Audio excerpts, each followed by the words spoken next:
G'day folks, one of the things that can happen on a trip like this is I find myself in the outback and wow, the weather changed. It's a dry season. I'm at the back of Albert, which is kind of central west New South Wales, and the idea was to stay for a couple of days, but it has absolutely pissed down. As you can see, the road behind me. Not today, Snaggy. So that's okay, you roll with it. The publicans put me up for an extra night. There's nothing to see here, but there's something in that, you know, there's something in the nothingness of it all. I think 30 people live in Albert. I think I've met most of them. The publican's a good bloke and the food's good in the pub. I'm probably a little bit bored, but that's an opportunity to do some introspection and some reading and a little bit of computer work and stuff like that. And the train's coming through here, which is exciting, you know. You learn to find excitement in small things, but this standing water that you see around here, that's everywhere. And there's 3 more days of absolute cataclysmic biblical weather.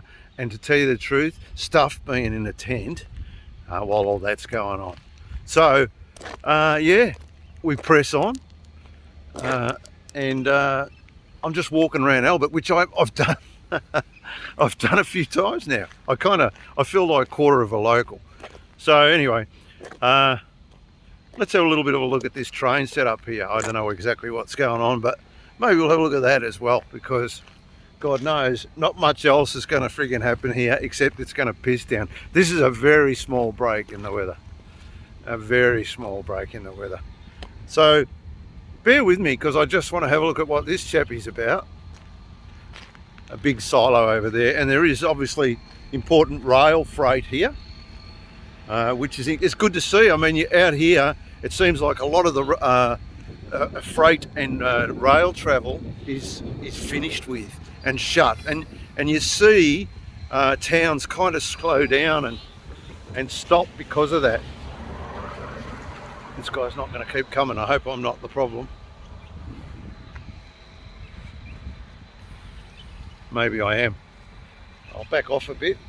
Maybe there's rules about if there's a person walking around near the crossing, which is just here, and clearly no bells and whistles or booms.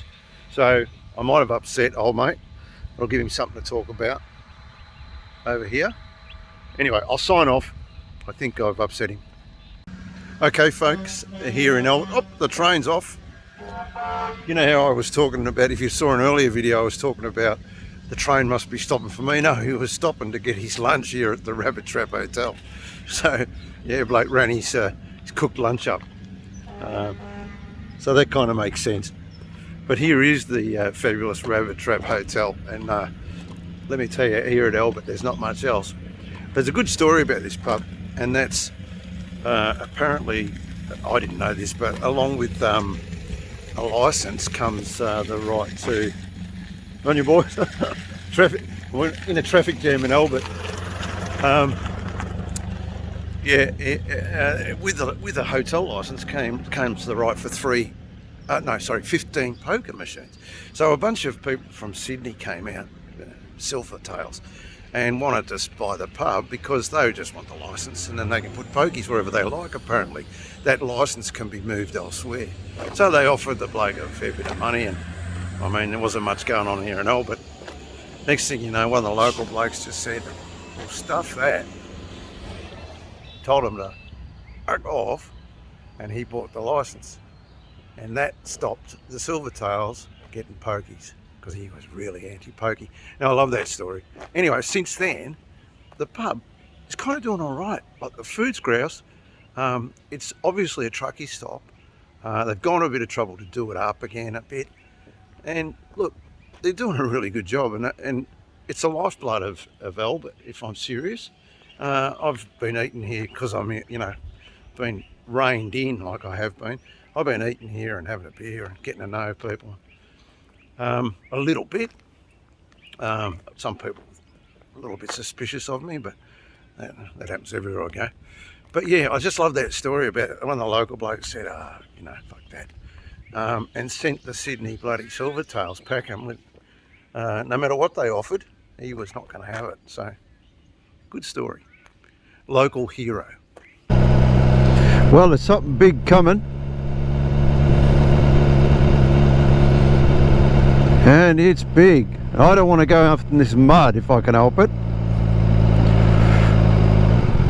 But I'm going to have to.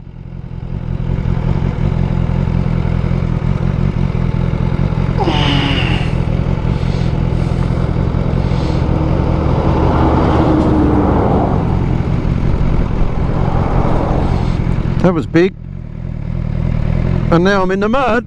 It's really fucking red and really fucking slippery.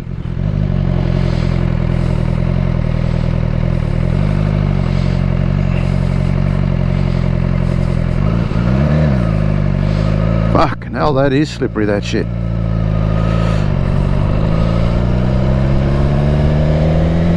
Whew. That reminds me never to get into that friggin' red mud.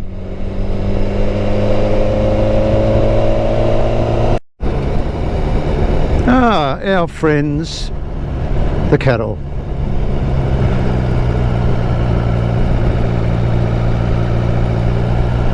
Just got to be a little careful because they can get skittish as hell. There's not a fence here, forget about it. Like, this is just stock standard, this happening every day, I'd reckon. And if they get a bit of a trot up, you've got to worry because they can just turn on their heel and come back towards you. It's alright, everybody, it's alright. But yeah, but no fences, so driver, rider, beware. And I reckon they'd be pretty hard hitting a side of beef. I reckon that could really have whiskers on it. It's alright, folks, just relax. Talk amongst yourselves. Ah, here's the crew, see? They're moving them along the road. There's your people. So clearly driving them from one end of town to the other. One end of the state to the other, probably. That makes sense, but geez, they're spread out. How the hell do they get them all back? Cool. But certainly Queensland, the southeast of Queensland and the north of New South Wales is being smashed by floodwaters. I'm not approaching this without a lot of thought because you know, things can change out here pretty quick. So I've already seen some flooding in the short space that I've moved now. But I have checked out the weather pattern when I've been able to get coverage, which is few and far between. But I figure I can skirt around this weather and come in at Lightning Ridge. I'll come in underneath the weather. I expect to see rain. Here's a sign here that just ominously reminds us. But yeah, bad weather, seriously bad weather, and not to be taken lightly, which I'm not doing. But I need to move on from Albert. I've been there 3 days and I've seen all it has to offer, and at the same time I'm being safe and scientific in my route planning. But I can't say my ears aren't pricked up and my spidey senses tingling. Stay tuned.